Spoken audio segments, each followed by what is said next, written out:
अस्सलामुअलैकुम। हज़ूर सल्लल्लाहु अलैहि वसल्लम ने फरमाया, किसी बस्ती में दाखिल हों तो ये दुआ पढ़ें।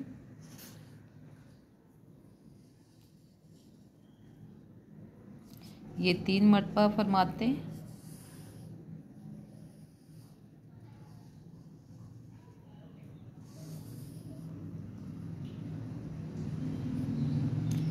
बादल आता देखकर और अगर वो बरसने लगता तो आप सल्लल्लाहु अलैहि वसल्लम ये फरमाते,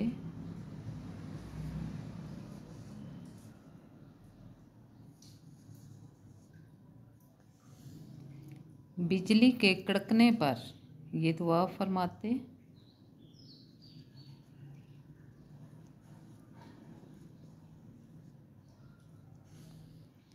आंधी के आने पर,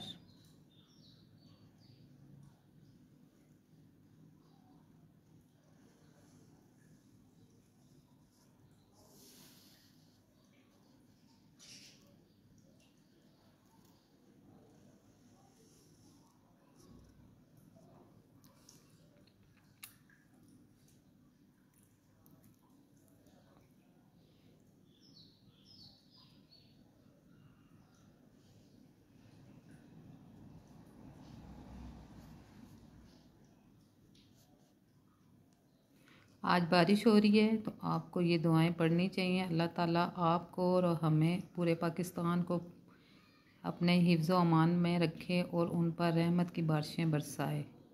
आमीन सुमा आमीन।